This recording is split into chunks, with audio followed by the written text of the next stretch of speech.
All right, we're going to take a look at this 2000 Donzi 26 ZX that I've had for, I guess, 3 years now. 3 or 4 years, I can't remember. Got it off of the Tom Bigby River in Mississippi, right near Alabama. Last year, I had this custom rat put on that flows right in with the original checker that was there. Had a little dock rash on it, and it was originally this faded Imron paint job that there was just no way it was going to be able to repair. Plus, I didn't like the original paint that much anyway. And I love this whole Team Freedom motif. And the good part is, my graphics guy, if you ever need a patch repair or just to redo it after years down the road, he could ship it to you. Take a look down here. Of course, I hadn't had the boat out of the water in a couple of months. I did Trilux the stern drive so the stern drive doesn't get all fouled up. You can notice right there, there's a little piece of the cavitation plate that had a chunk off of it. It was that way when I bought it. I haven't had any issues whatsoever out of that. Notice the external steering, and I just had that whole thing resealed last year as well. Had a little bit of a leak. You see the big old tabs, which was an upgrade for that year. I paid a lot of money this year to have it wet sanded, buffed, compounded, waxed. Got a beautiful shine to it. I have not washed this boat all summer, and it's still nice and shiny. Hopefully the video will reveal that. Oh, and the custom numbers, of course, that won't be good if you're out of state. That was something I had done. It really pops. Got the push-in stainless steel cleats all the way around. Just added this stainless steel flagpole with the flag.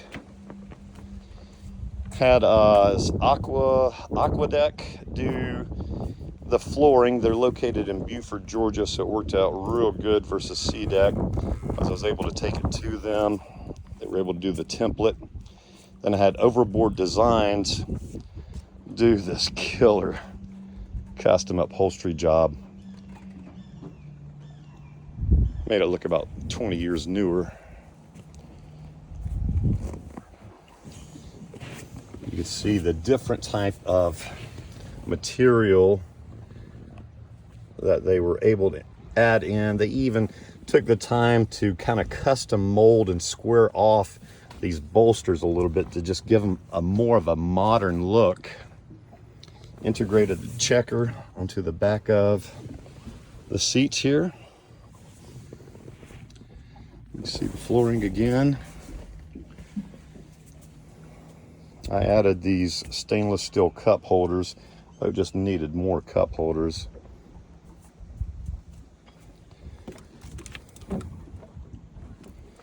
And we'll take a look at the inside. Now bear in mind, I am using the boat regularly this summer. It has a simple Sony stereo. It's like $100, but the Bluetooth works perfect in it. And the Sony, the original Sony speakers, 6-inch speakers, there's 4 of them. They sound fantastic, but if you want to go big, there's definitely room for upgrade on that. Carpet, excellent condition in here. It's got the removable cushion in the middle to where originally you could have had a porta potty under that. No porta potties on my boat.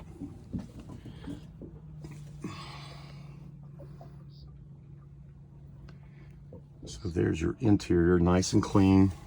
The boat's absolutely clean. Here's the door.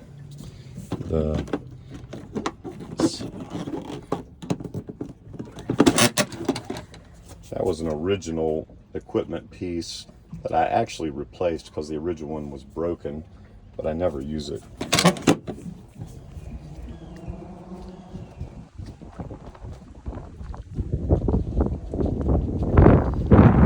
No issues with any of the windshield.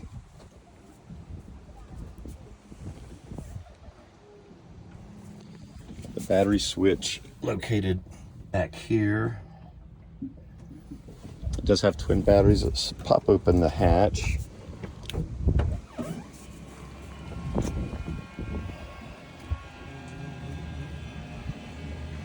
Electric hatch. All that's going up. There is the Coast Guard plate. 6 persons or 1,080 pounds.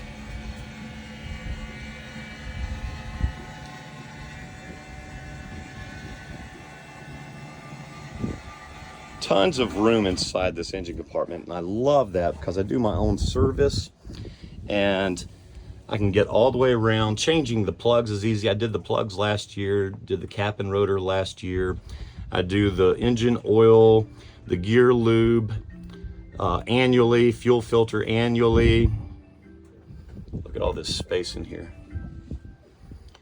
Here's the 2 batteries right here. One battery's only a year old, one battery's 2 years old. And there is a trickle charger set up for both of the batteries. Blowers work fine.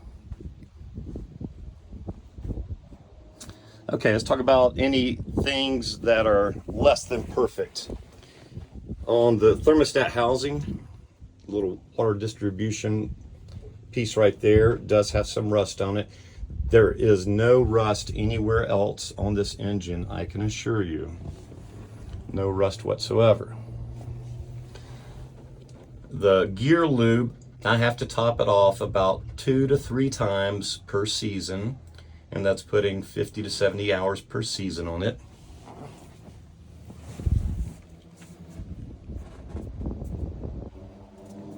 There is some cosmetic blemishes on the dash panel here. I had a plan to remove this panel and gauges and repaint it all, but I just never ended up doing it.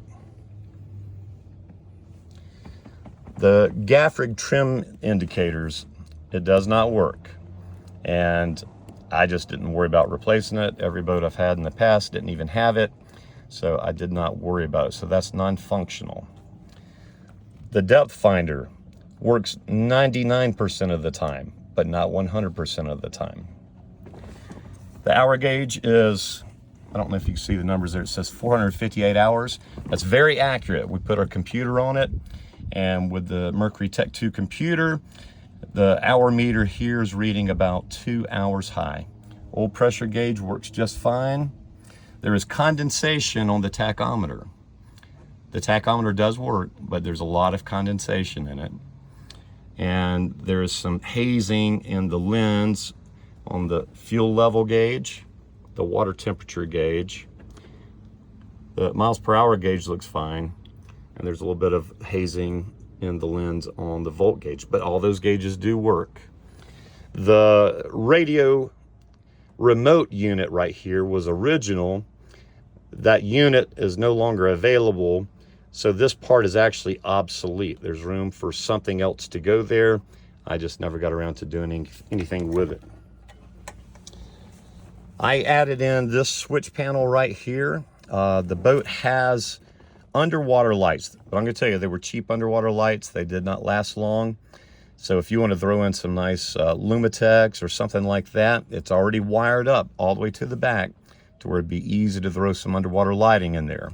Looked beautiful when the ones did work.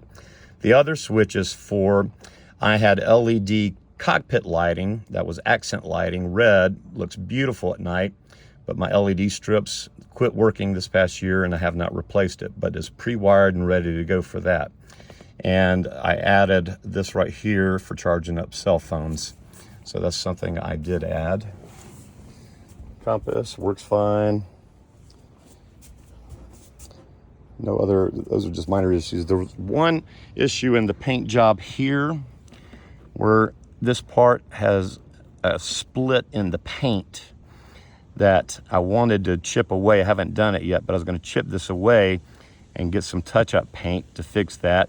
But I also had a mind of maybe just redo this whole stripe with a new vinyl to match the outside of the boat. Let me close this hatchback now. Bear with me.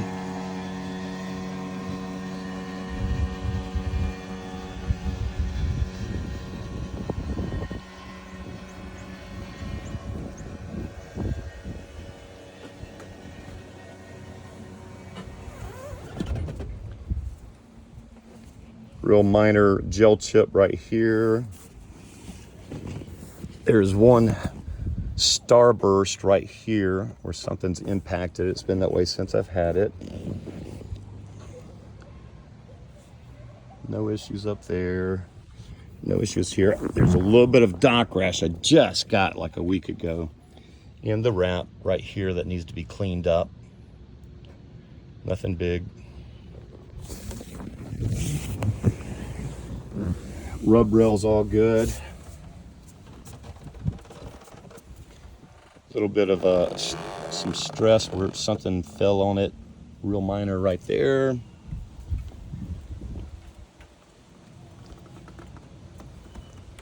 Could use a little touch-up paint on that little window pillar. Just minor dock rash on the rub rail that could be sanded out. On the other side, I'm trying to get as much as I possibly can to inform you, especially for people coming in from out of state. Hopefully you can kind of see that area right in there where there was a gouge in the gel there, and right in this area right here. And I've already sanded it out, and I've put in Marine Tex epoxy. It just needs to be final sanded and polished. And then on this pillar right here, there's a little bit of issue. There's a couple of areas under the boat that does have some real, like small pimple type water blistering, but they're not any large blisters. They're all real tiny. Has not affected the performance of the boat, and they have not been growing at all. They were there when I got it. So if you wanted perfection, you'd want to sand those and epoxy them. And then blowers on, key on.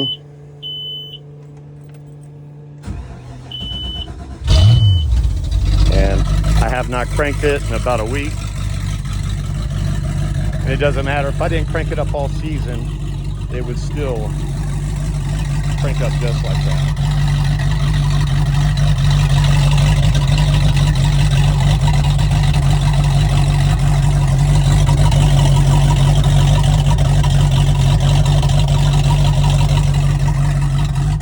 Nothing like the sound of a GM big block. And that's it, folks. Fantastic boat. Runs out roughly 60 miles an hour. I love to cruise in it at about 35 to 40, running 3,800 RPM. You can cut it back to 3,200 RPM without falling off on plane. I don't run it hard except for very short bursts because I like to take care of my stuff. And if I don't sell the boat, I want it to last me a very long time. And yes, there is the cockpit cover is in perfect shape. No issues there.